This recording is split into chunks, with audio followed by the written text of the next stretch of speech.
With that, I want to get our program started. I'll go ahead and direct you to the bios on the yellow sheets of paper at your seats. We're not going to go through the full bios for either of them, but we have Ben Scafidi, who's familiar to many of you in the room, long time and tireless worker on education reform here in Georgia. And then we're also fortunate to be joined by Dr. Ashley Berner of Johns Hopkins.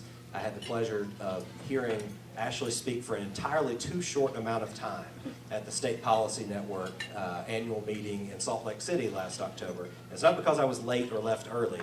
It was an event where it was like a speed round event where we got to hear from lots of really interesting people for entirely too little time. And so I thought that would be great for her to come and talk more at length and in front of more Georgians about her idea of educational pluralism. So we're going to be really anxious to hear about that. But Ben is going to go first, remind us a little bit about Georgia 2020, what it means, and why it's something that we could see happen here in the state. So Ben, please join us.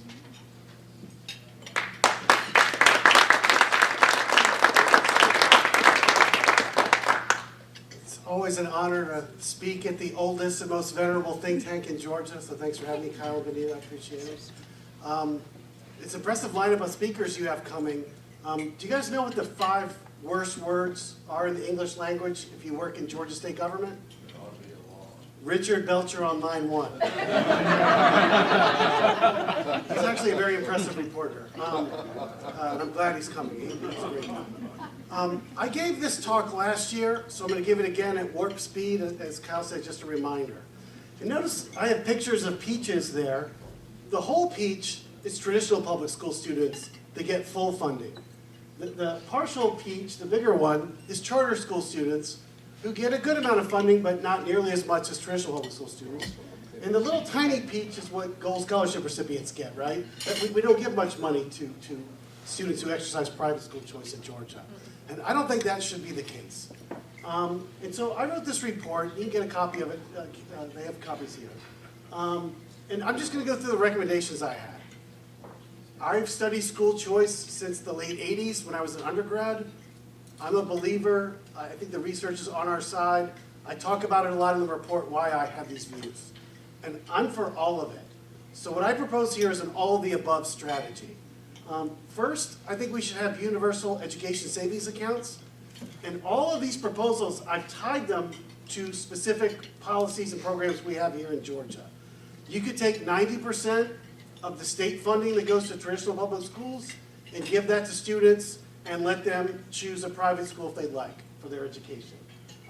Going forward, that will be about $5,000 a child. And then that'll go up as we give more money to public schools. We have this phenomenal tax credit scholarship program here in Georgia. The cap on donations is $100 million statewide. That sounds like a big number. That is rounding error in the amount of money we spend on K-12 education in this state. It's a fraction of 1%. A fraction of 1%. That should be increased to $150 million with a 20% escalator perpetual, right? So that it grows at a progressive rate over time. Otherwise, I'd leave this popular program alone. Why do I say this program is popular? Because a lot of people want to donate to it, and a lot of kids want their scholarships. Right? Next is the special needs scholarship. This one's actually kind of criminal when you think about it. Right? We give students with special needs, so the students who have the most needs in this state, we give them a scholarship that the average for fiscal year 16 was $56.56 a student. That's half the amount we spend on students in traditional public schools. So the most needy, most deserving students get half of what we get everybody else. I'm not even proposing to rectify that. Let's just add the ESA on top of that, which if we had an ESA in fiscal year 16 would have been $45.12. So they'd be getting about $10,000 scholarship, right? Still less than what we spent on public schools at that time, right? But again, so it would be a little bit less going forward, but it would be a big step in the right direction. All right. Next recommendation is charter schools. Why do we fund students that go to brick and mortar charter schools any different than we fund students to go to traditional public schools? Whatever, based on your student type, whatever you get in a traditional school, you should get in a charter school. And I would give, and we studied this when I was on the Charter Commission years ago, right? We should give cyber charter students roughly 65%, 2/3 of what we give students at brick and mortar schools, right? Right? Charter school policy, right? Me and many people in this room, we used to ridicule the charter school policy of Arizona. We called it the Wild Wild West, right? And I remember when Governor Perdue asked me to be the chair of the Charter Commission when it was created. He said, Ben, so what are you thinking about now? What do you think about policy? I said, we're not going to be the Wild Wild West, Governor. Governor Perdue, when he liked what you said, he'd go like this.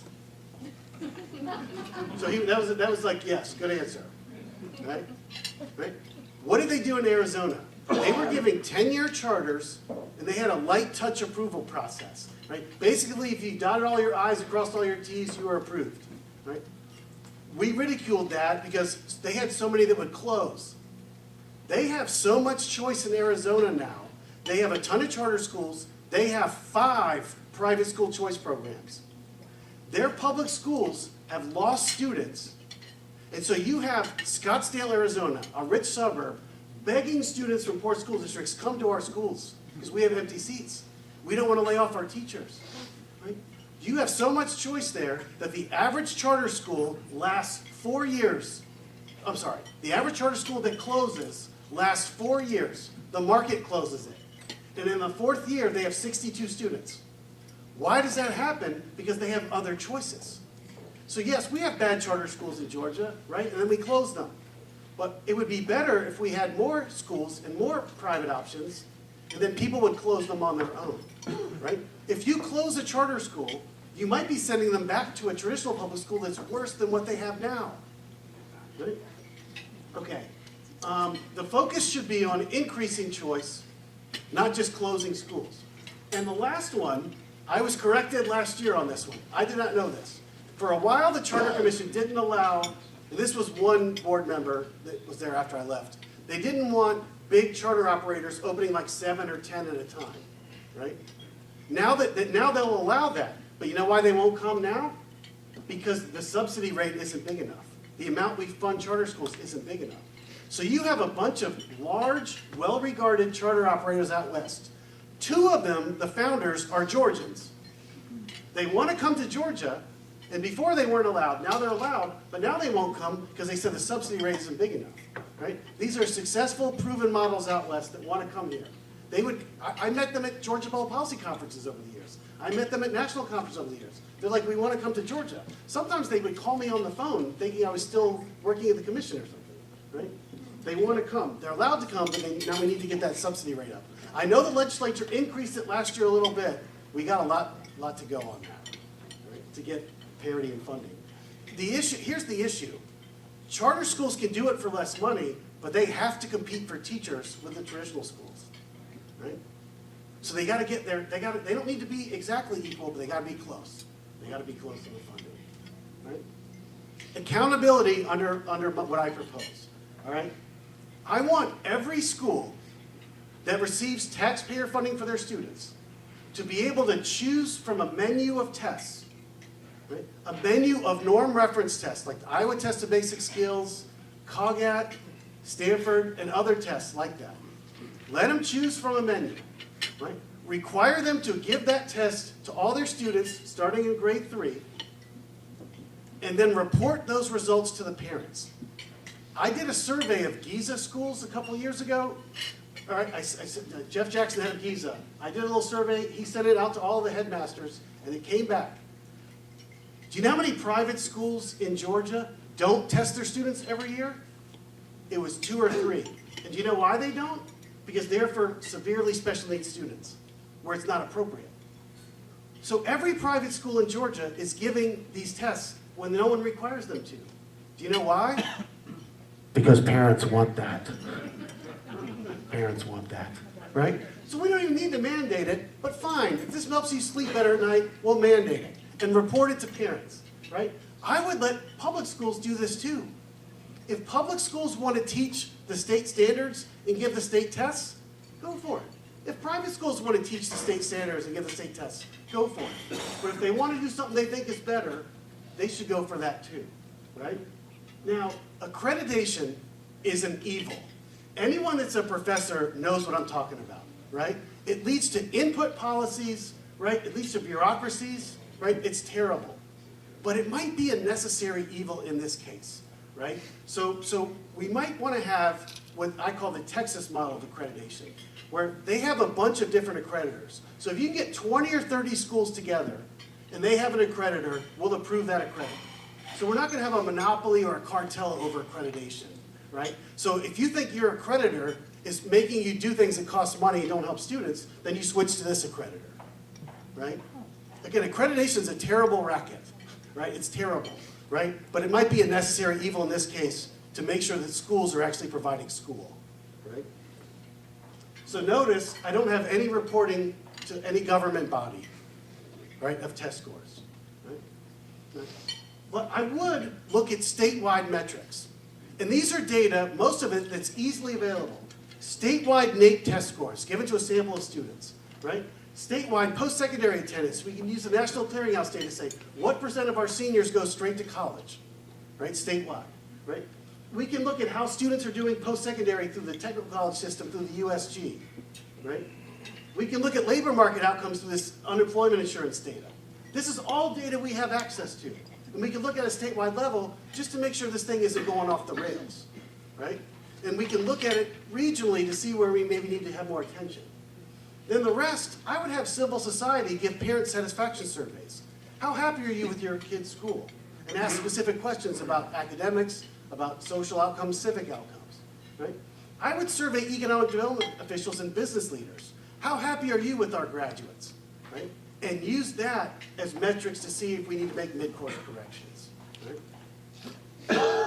Okay. It all comes down to the money, right? And I know I've told this joke to this group before, but I'll tell it again. So I was working for Governor Barnes on the side as a professor, and then Purdue got elected, and so then I was his education advisor. I had no clue what to do because I just was a professor, right? And so I asked one of the Barnes people, I said, what do I do? And he said, Ben, you're going to have your charts, and your studies, and your logic, and your facts, and your figures. And you know what? It doesn't matter.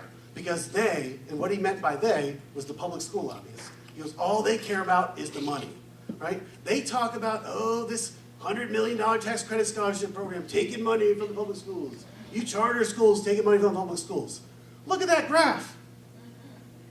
Who should we be worried about taking the money? The high bar or those little tiny bars, right? Public schools are spending, this was a couple-year-old data, $11,000 a kid. You can't find that number on the state DOE website, can you? No, it's not there. Because they report a much lower number. And they tell you they're reporting a lower number. That's all there. They say we're excluding funds. Sounds like Orwell. Maybe it is, right? The average tax credit scholarship was 1/3 of that amount that year. And the average special needs scholarship was half that. And charter schools would be somewhere in the middle that year, probably in the 8,000s. Why are we worried about the low bars being the fiscal problem? Right? That's what I proposed for Georgia 2020. Read the report if you want to know why. And I want to turn over to Ashley Berner. Read her book. It is unbelievable about education pluralism. So thank you for your time.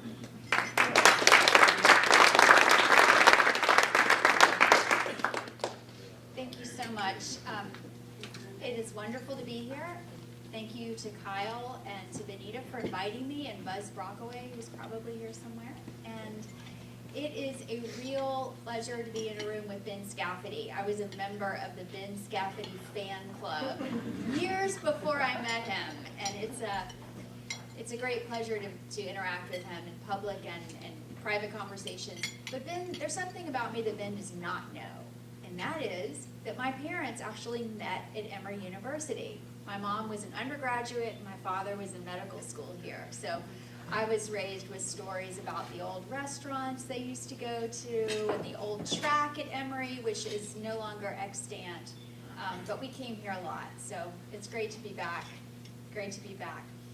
So I don't need to tell you all that education debates and policy take place within certain constraints.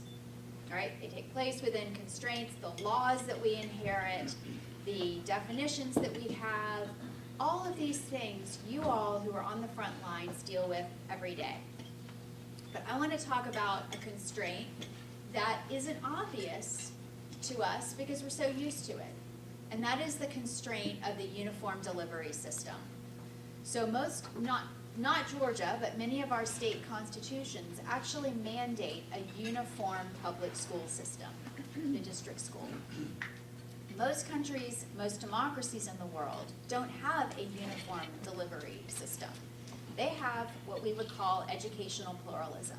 And that's what I want to talk about today. What is educational pluralism? What is it? Why is it? Where do we find it? Then a little bit about why we used to have educational pluralism and no longer do.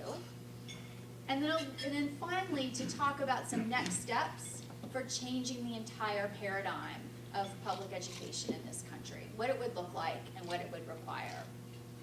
Please feel free to raise your hand and flag me down if there's something that I need to repeat or that isn't clear. I do lecture at the university and I love the back and forth with students. In fact, one of my stellar students is here. Thank you for coming today.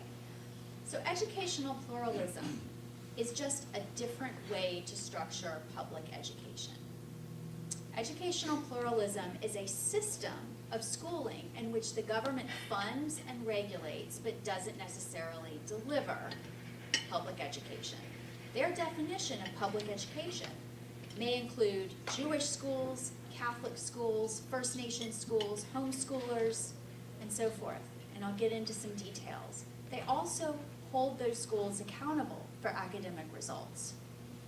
So educational pluralism is just a different way to structure public education that incorporates choice and accountability by design.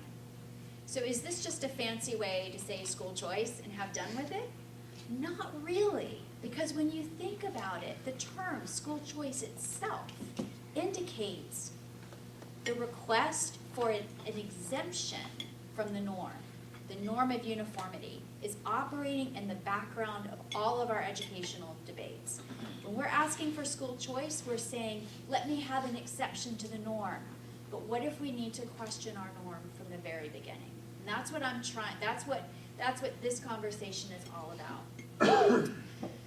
So pluralism is an entirely different framework for public education. Where do we find it? Pretty much everywhere else. It's not all pluralistic systems are equal, they're not all high-performing, they're not all successful, and I'm happy to unpack that later. But the list of educationally plural countries is very long. It includes England. Parliament passed the first bill for school funding in 1834, and they channeled the money through the Catholic schools, the Anglican schools. The first Jewish school was funded by the state in 1854. Pluralism is in Denmark, in the Netherlands, in most provinces of Canada. Sweden has per capita funding now.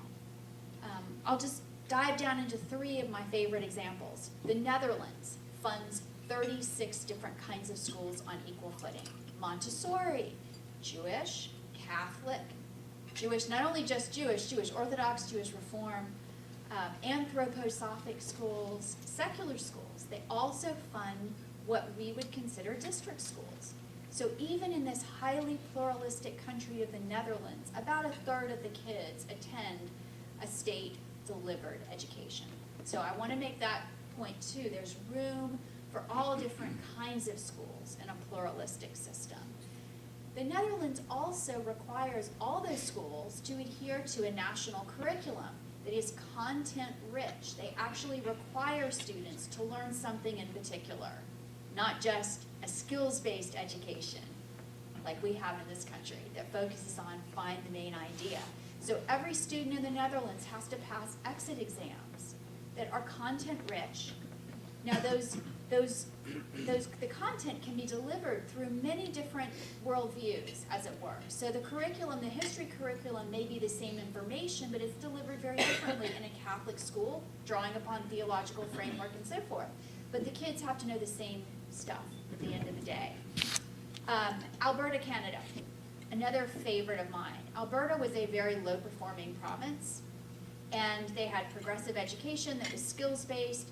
But in the 1970s, the only required subjects for graduation from high school were history and English. And the history was psychological history. So students were talking about why Hitler did what he did, and so forth. Low-performing system.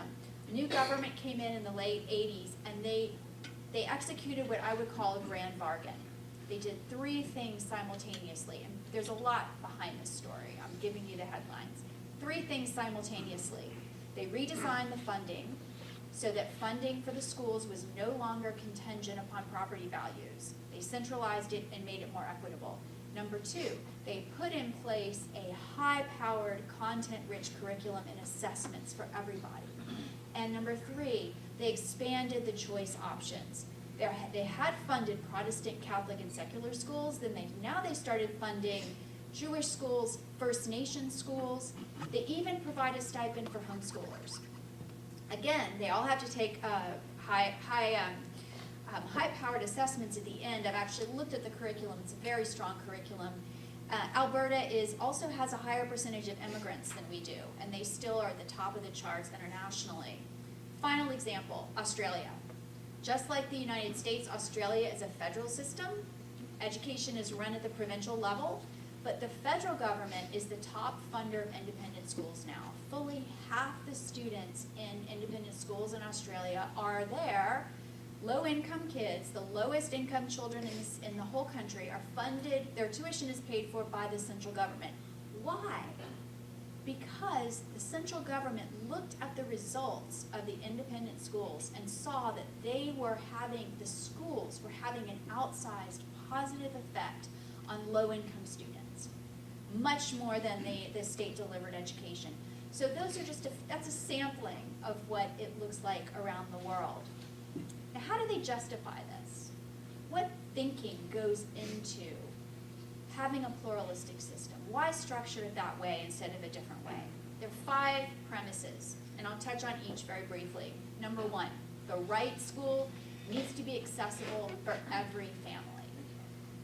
There are 1,000 different reasons why a given school might not work for a given child. Anybody here has more than 1 child, you know exactly what I'm talking about. This is not just a matter of funding. The best resourced district school isn't going to work for every child. But in our country, we make access to different schools contingent upon income. So pluralism, that in my mind is the long, strong suit of pluralism.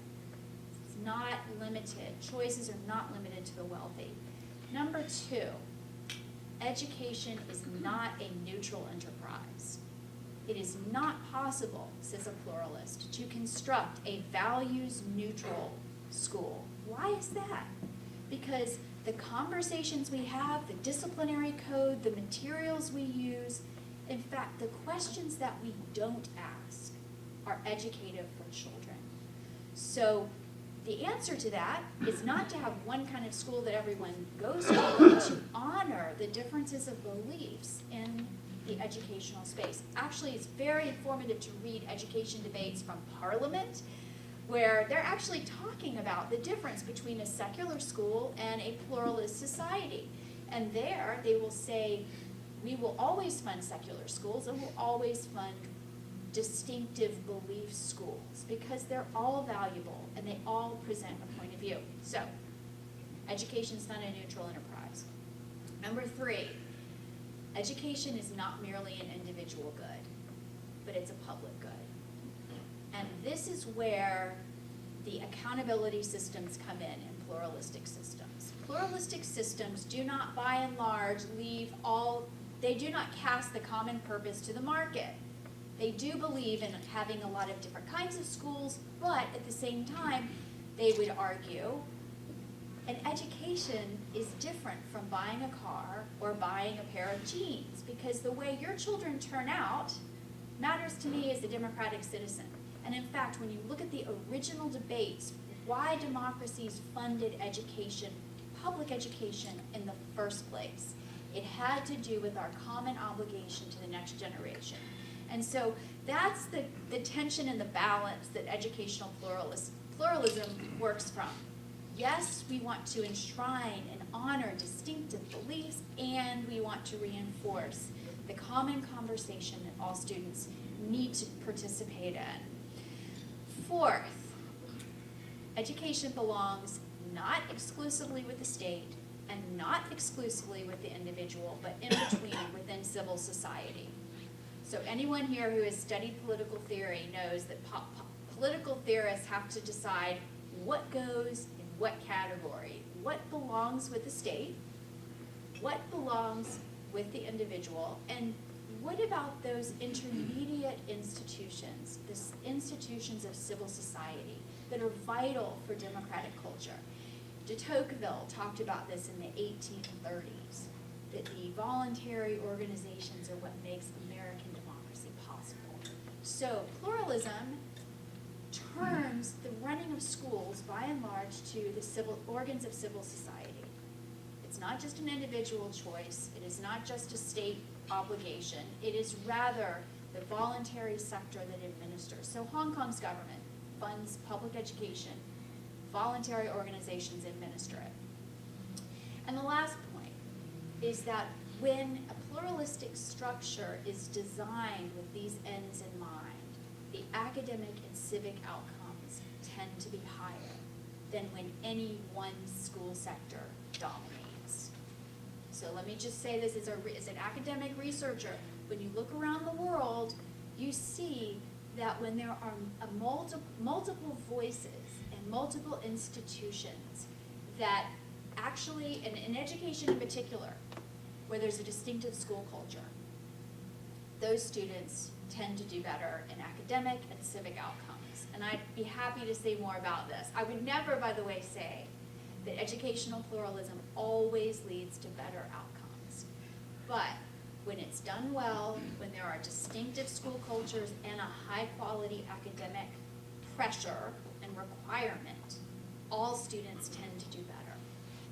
So, looking at those 5 different points, and looking around the world at educationally plural systems, I would say educational pluralism is a different way to do public education, and in many ways a superior one to the system we have operating in the background that says it's a uniform school system or an individual choice away from it, isolated points that are pushing against the norm of uniformity. Now, why is it such a strange thing to think about this in this country? And I'd like to say this is because culture works this way. The things that we take for granted, they may have resulted from battles that were fought a long, long time ago, but we take for granted certain things and we argue within that framework, back to my point at the beginning.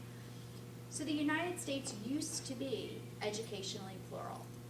In the early 19th century and well into the 3rd quarter of the 19th century, our states and towns was mostly a town and county operation, funded all different kinds of schools.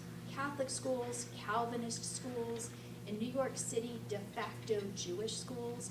This was wildly popular among the American citizens. It was seen as a matter of civil liberty. I do need to bracket and say that it was wildly popular among those who could choose to be educated. We can't forget that we had massive inequity in this country in terms of who was allowed access to education.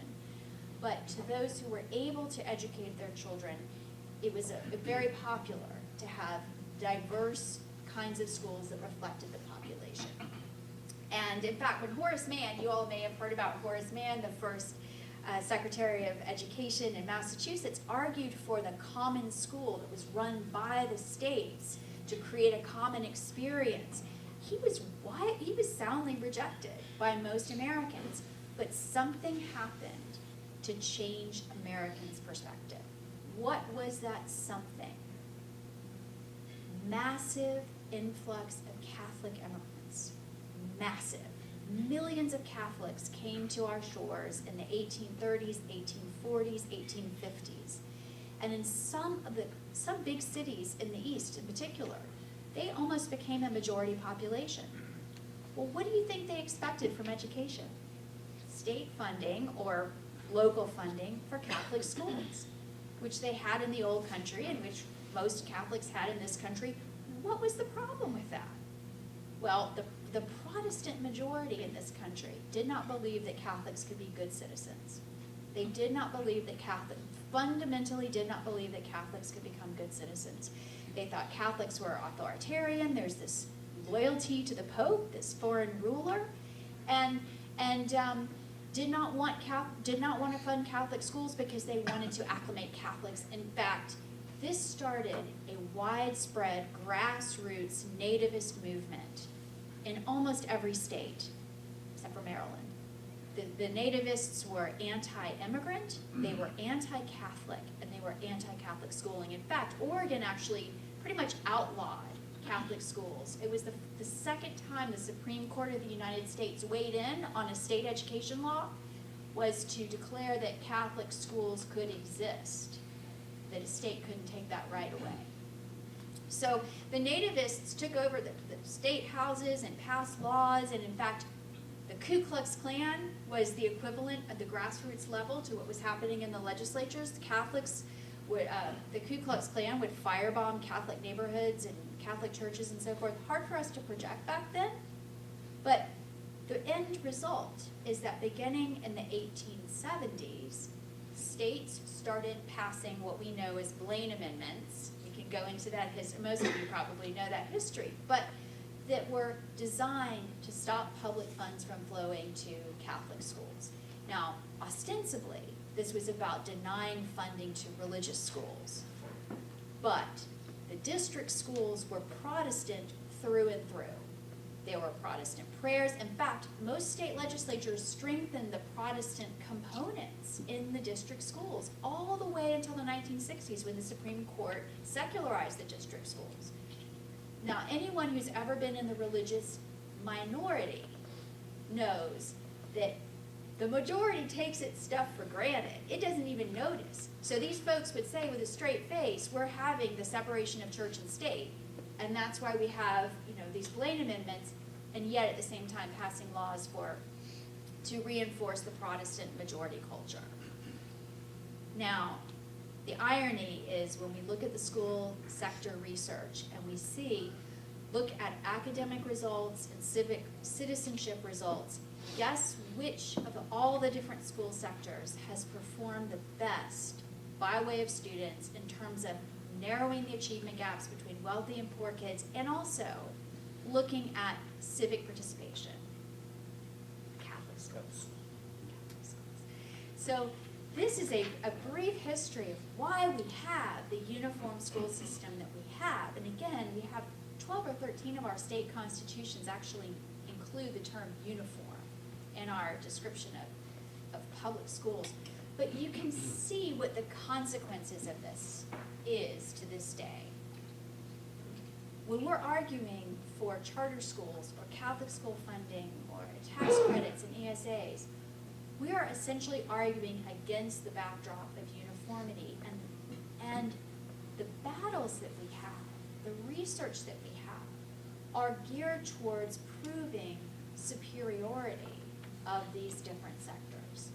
Now, I'm all in favor of pushing for academic rigor and accomplishments and so on, but realize that pluralistic countries don't pit entire school sectors against each other.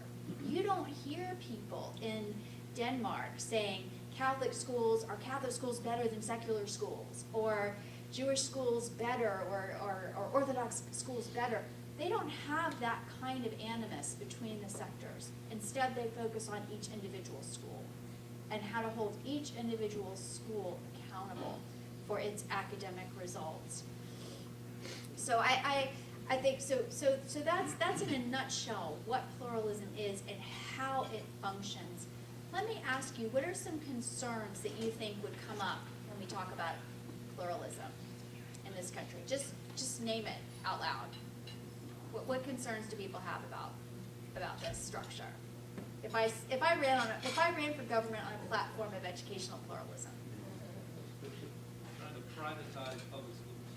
Trying to privatize public schools, right? And I would simply say privatize. One can argue that it's a departure from the uniform school system and that it's a privatization move, or you could simply say it's a different way to do public education. The Netherlands they don't consider themselves to have privatized public education. This is public education for them.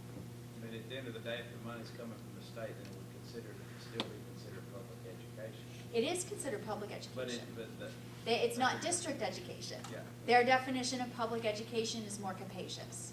Loss of control, government control. Loss of, okay, good. Okay, let me take both of those. So loss of control, in what way? Whose loss of control?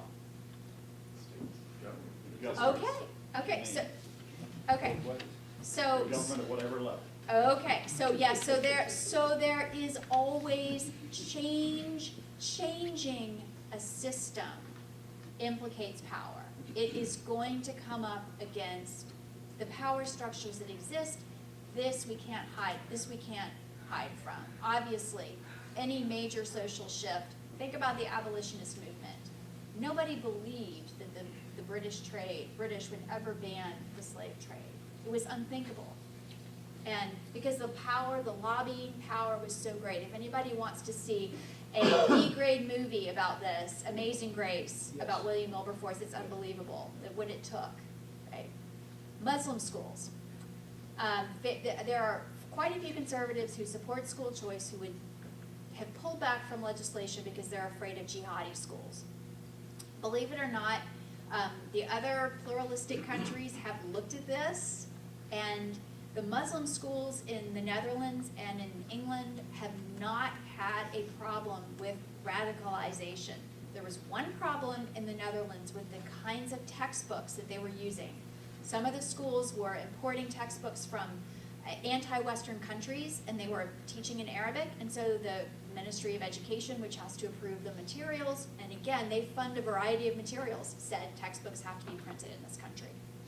But any school in this country that argues for sedition is in violation of federal law.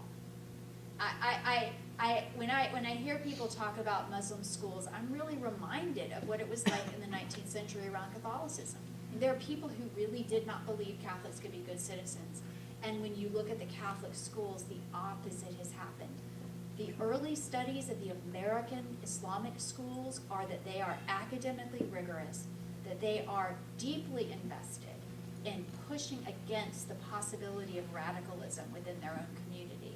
And I would bet that we will see a Catholic school effect with Muslim schools. But it's a question that does come up quite a lot. So we'll have a chance to keep going around questions. But the other concern that I hear a lot is social cohesion. That what if you fund a lot of different schools and people hive off in their own particularist neighborhoods and communities and don't interact? And again here, I would simply point to the research.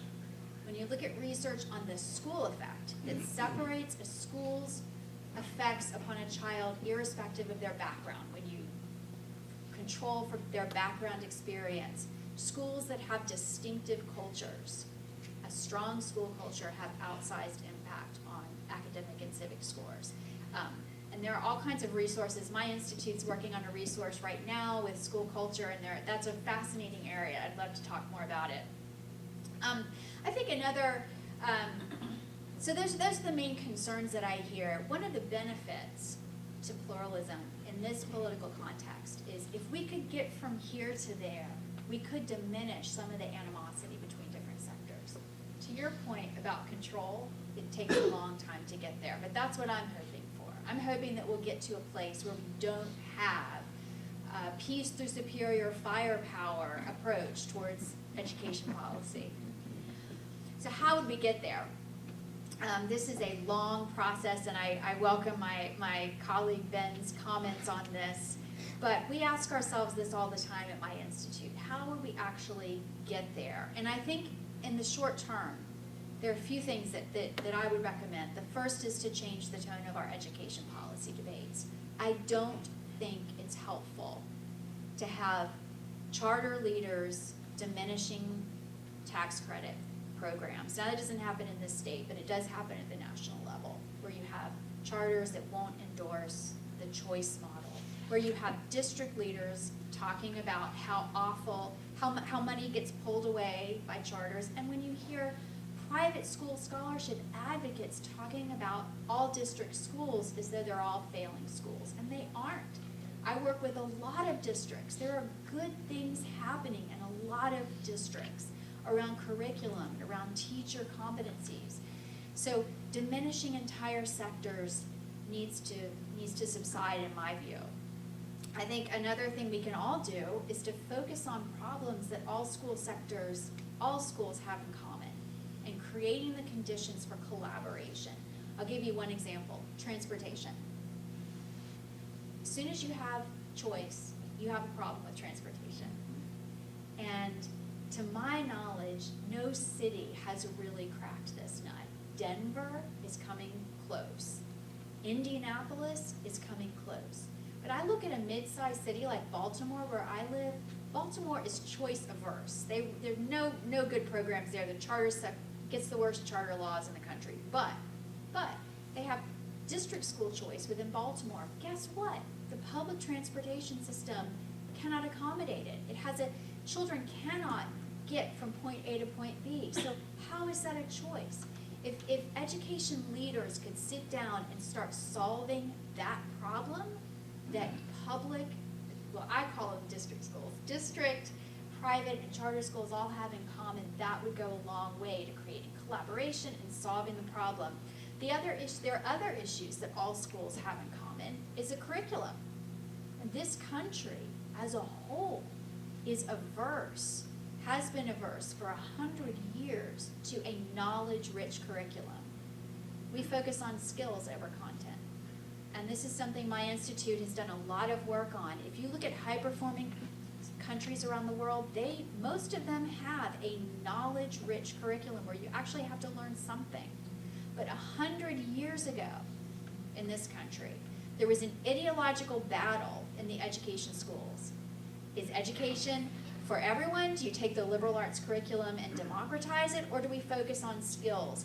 We focused on skills, learning how to learn, finding the main idea. That we know now works fine if you're from a wealthy family, where parents take you to the museums, you travel, you know about politics, you know about current events. If you're from a low-resource family, if you don't learn in school about Shakespeare, about Asia, about geography, about basic periods of history, you never learn it. Dan Willingham's work at the University of Virginia, knowledge sticks to knowledge. The more content knowledge you have, the more content knowledge you will have. This is a matter of equity, and there are amazing resources now that help you evaluate curriculum. This is a problem not just for district schools, but for many private schools that are either intellectually hesitant or for whatever reason, or that just don't think about curriculum. This is another area. Louisiana, the Commissioner of Commissioner of Education in Louisiana, John White, has made it possible for high quality curriculum to be used across the state in all different kinds of schools. And we've worked with John, and I'd be happy to talk to you about that. But my point is, there are many things we can do to change the conversation and to collaborate and to look towards a different way of doing education. So I will stop, and I hope we have a great conversation. Thank you. So now we're going to have Dr. Berner and Dr. Scafidi talk a little bit about how their two ideas go together, and then we'll have a little bit of time for Q&A at the end. So maybe we'll do 10 minutes of y'all and 5 minutes-ish of Q&A. Thanks, Kyle. That was great, Ashley. I'm actually in her fan club. You should definitely read her book, but also if you Google Ashley Berner and TED, look at her TED Talk and you get the full story. It's great. I'm sorry you're cut short. So you gave a vision, right, for a pluralistic education system. What I did in my report was give specific proposals tied to what we have here in Georgia. Do you think what I propose in Georgia 2020 is consistent with a pluralistic education system? So what I really love about Georgia 2020, I love the increase of options. I'm a little bit less gung-ho about ESAs than you are, just because I don't think, because I have never seen a pure market system work in education. I don't know any examples. I'm always hesitant to just say, let the market sort it out. But I love the raising of the options with charters and with tax credits, absolutely. I think where you and I disagree a little bit is on the accountability measures. That was my next question, so go ahead. So No, you go ahead. So where do we disagree on the accountability measure? What would be your vision for accountability for public, traditional public or district schools, charter schools, private schools, under some kind of pluralistic system? What would be your vision for accountability? So I think my vision would be to have, I like your idea of numerous tests, norm reference tests. I would love to see some linking studies that are equating studies that allow different kinds of tests to the scores to be benchmarked against one another so that parents really have knowledge of how their students are doing, how their children are doing versus other schools. I'm a big fan of transparency, so I know you would have the scores reported only to parents. I like the fact that in England and the Netherlands, they have site inspections, and the site inspection reports and the scores are part of what a school has to post. In fact, in the UK, schools even have to post their distinctive missions on all of this on their website. So transparency in extreme. Do you worry that American governments at different levels would screw that up? I always worry that governments will mess things up. I worry about all the different actors. I don't think that any sector is immune to corruption. I think the charter sector can become corrupt, the private school sector can become corrupt, and I think this is why civil society needs to be in the mix. But I also think there's a role for good government. I look with envy on what other countries take for granted. As to getting there without doing damage, I'm trusting people like you to help us do that. And I think where we disagree is, I think there's a huge role for civil society. I wrote a paper on it with Jim Kelly a couple of years ago, but I would do it in a non-coercive, non-government way. We were joking before. I used to say the Bill Bennett's of the world, under a choice system, would need to go out and say, what curricula are good, what standards are good, what tests are good, and try to persuade parents and try to persuade educators about what are the best ways to educate people. I worry about the government screwing it up. Well, there are things government can do. So some of in India and Pakistan, some of the voucher programs that they have provide report cards to parents that talk about where their child is, where the other children in their school is, and where the similar kinds of children are in other schools. So there's the information, the longitudinal data that some of these countries provide is extensive, and it is non-coercive. They do have inspections, but there are all kinds of non-coercive things you can do to inform parents. Changing it up. William F. Buckley had a quote, I think it was from the 80s, where he said the problem in America now isn't undereducation, it isn't that people don't get enough years, it's miseducation, that they're learning the wrong things.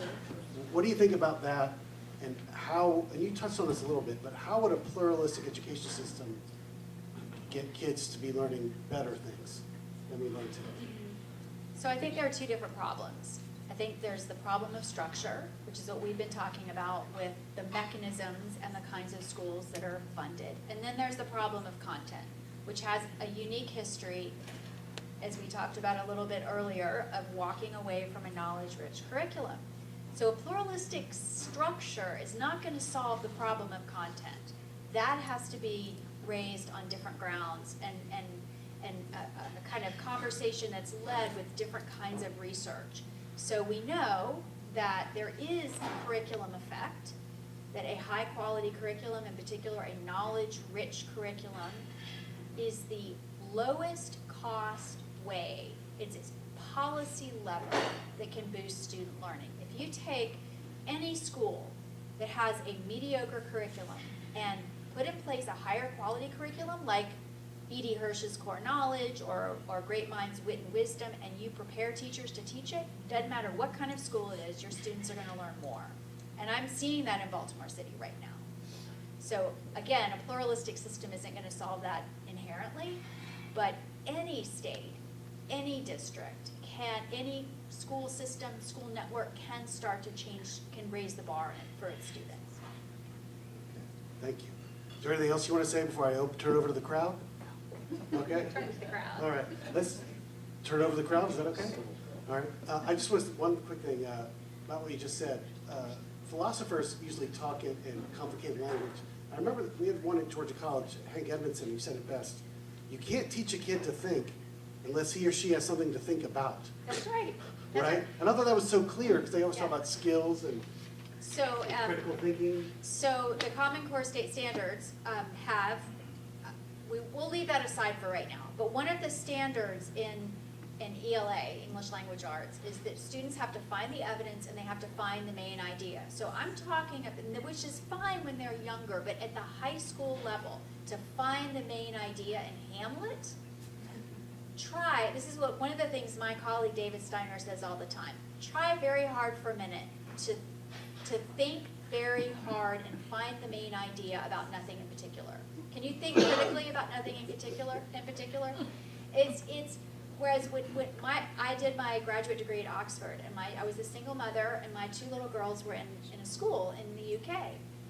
Every single child in England in kindergarten studies the Egyptians, Egyptian culture, architecture, terminology. In 1st grade, they study the Greeks and Romans. My daughters knew more about the Romans in 1st grade than I did, having had 4 years of Latin. And our kids in our country are learning to find the main idea about anodyne texts. I know because I do curriculum reviews. We have no idea what the rest of the world is providing, what richness they're providing for their children. So we're Ashley and Ben, so if you want to ask a question, so go ahead first. Yes, my son has been one of the benefactors of the SB 10 voucher. And first off, why in the world should we have our kids go through about a year of incorrect, inappropriate education that does not speak to their needs before they can even consider moving? So that's one. But then also, when we talk about private education, Catholic Church and that kind of stuff, if we go to a privatized education, they're going to speak more towards traditional family values, okay? And will the government intervene on those types of trainings because it would be some public funding? Let me say something about the second first. So I'll just say something about the second. So in a real pluralistic system wants to oversee the academic outcomes, academic curriculum, but not touch upon the school culture. In fact, that's the strength of a pluralistic system. Let's cut to the chase. A pluralistic system is going to allow schools to exist that you would never send your child to, that I would never send my child to, because we don't agree with the worldview. A lot of people feel that way about the district schools. This is back to that point about education is not a neutral enterprise. To your specific question about the government interfering with the values of a school, I study this internationally. I can only think of 2 occasions in which it's really been a problem. One was in Canada with Catholic schools where there was an imposition of a particular kind of religious curriculum that the government imposed. The schools sued and won in the highest court in Canada.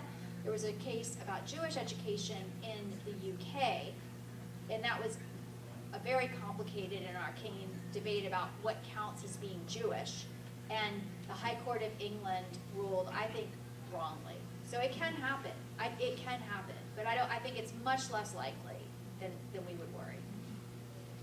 Well, your first question, you're going to hate this answer, but it's the truth. It's a budget issue, right?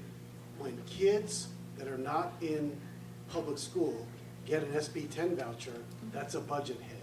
But when you're pulling kids out of public schools, right, it's not. So it's a money issue. The argument we have to make is we're going to give more money to K-12 education over time, and we are, because voters want it, legislators do that. We should just say, what's your priority, state government? Is it to give more money to the traditional system, or is it to get kids who their parents might know right away that they need that? And so it's a budget issue. Let me say something about that. So to that, I want to commend to your attention Indiana's law that they passed last fall, where they had a grand bargain. They redesigned the funding mechanism. They provided a huge amount of money for Chicago public schools, and they passed a $75 million tax credit. So nobody was totally happy with it, but that's what governance is about, right? They actually made a bargain that had more funding for district schools and a tax credit. And that's where you're gonna have to do it. Yeah, it's gotta be a grand bargain. In the back. My first bill actually was to eliminate that requirement. I was brand new, and he's exactly right. I'm a big fan of ESAs because I think it provides the maximum flexibility, especially for special needs, family, just the tuition. Doctors not addressing their issues. They need more of a cafeteria approach and a specialized approach. Is your negativity towards ESAs, is it primarily because of is it an accountability thing mostly, or could you kind of elaborate on that a little bit? That's a good question, and I'm not opposed to ESAs per se. I would feel personally more comfortable if there is an accountability at the end of it, an exit exam, or something that if students have to take a norm reference test, just to make sure that it's actually being the parents aren't just casting it to the wind and taking advantage of. Yes, sir.